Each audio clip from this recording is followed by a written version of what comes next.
Well, the Silver Timeline, she's finally here. The Halo TV show, the highly anticipated Halo TV show that's not canon and it's made by people that never paid any attention to the games, never read any of the books, with an actor playing the main character who's convinced he's playing Christian Bale's Batman. But it's finally here. Episode 1 is here. And titties on a stick. It's not as bad as I thought it would be because it was actually fucking worse and quite a lot worse than what I thought it would be. Halo, Season 1, Episode 1.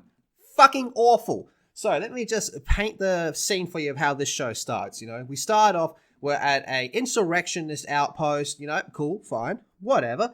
The general, you know, here's the dad of who is the main character, the young female chick, Kwan, I think her name is. I've kind of already forgotten her name, but I'm pretty sure I'll learn it because she is the main character, not this dude on screen. Fucking don't worry about him. Yeah, you do see his face.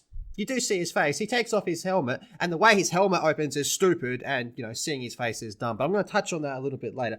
However, so we're back at this human outpost where the episode starts. The kids out there with other kids basically doing space picking mushrooms so they can get high, and then the Covenant attacks. Everything was cool until the Fire Nation attacked, and then the Covenant attacks. And I think some people might not expect this show to be as gory as it was. I didn't mind the gore. In fact, I felt it served its point. You know, Covenant weapons just blowing human legs off and heads off and all that type of shit. I'm cool with that. So they're out picking shrooms. She sees the Covenant Phantom, and then all of a sudden, it's on. It's an elites. They're attacking this outpost. But the way they blow up in the door and they walk through, we see a little bit of it in the trailer, but seeing the full thing, when they walk through the door, honestly, they look like skinny Krogans from Mass Effect. And speaking of Mass Effect, there is a Commander Shepard Easter egg throughout this episode as well.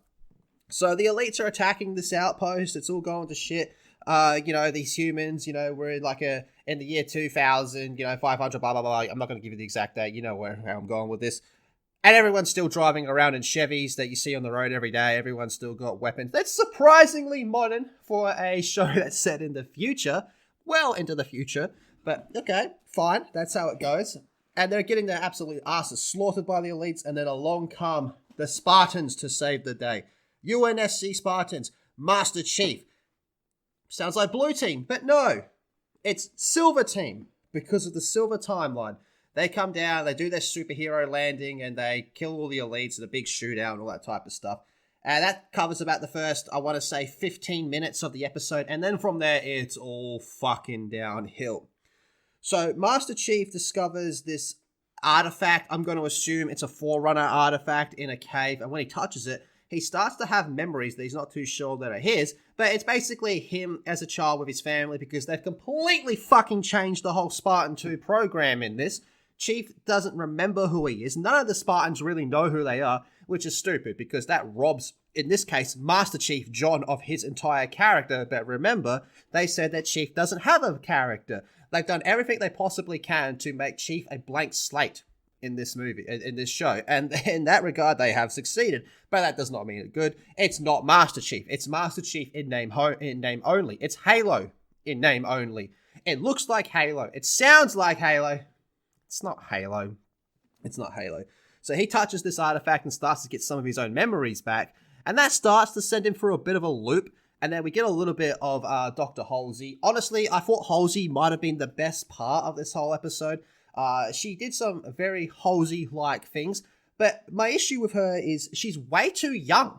Way too young to be the Halsey that would actually be Halsey, if you know what I mean. They were introduced to Jacob Keyes, who is race swapped for whatever fucking reason. I don't know why. And then, of course, we have Miranda Keyes, who was also race swapped. I was honestly expecting if they're going to race swap this, then they'll probably change who her mother is because Silver Timeline. No, it's still Halsey. Halsey's still Miranda's mother in this. Yeah, so that's a thing. Okay, so anyway, we're back aboard the Pelican with Master Chief taking Kwan to the planet Reach, and their conversations are just flat out fucking...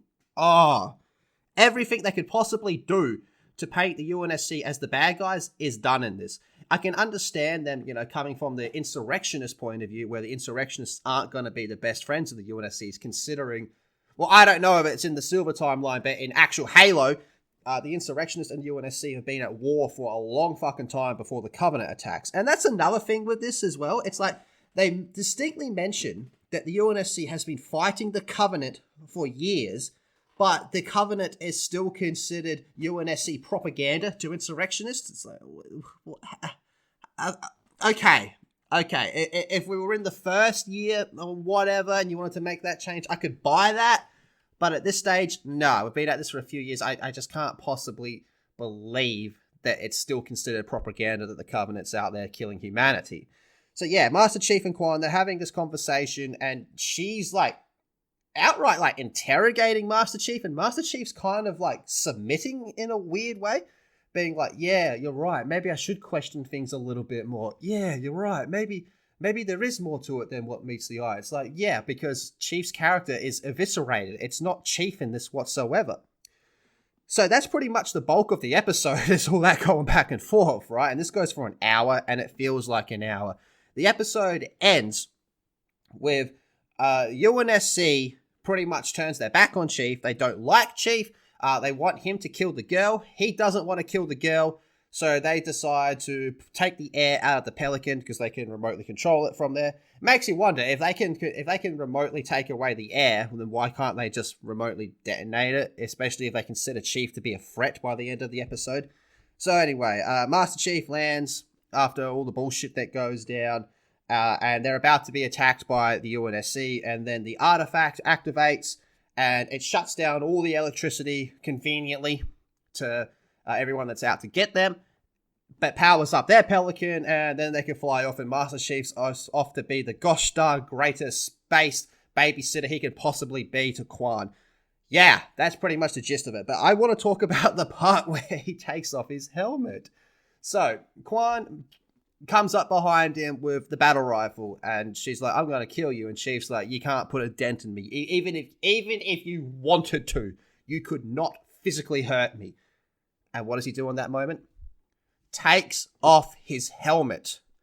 And it's not like, we get a shot from the back of his head. They could have just done a shot from the back of his head, but no, they go over the back of his head to the front of his face and lingers on his face. But the way the helmet pops off is so bizarre. It's like the sides of it pop out, and then like the whole thing comes off. You're like, what? Okay, silver timeline.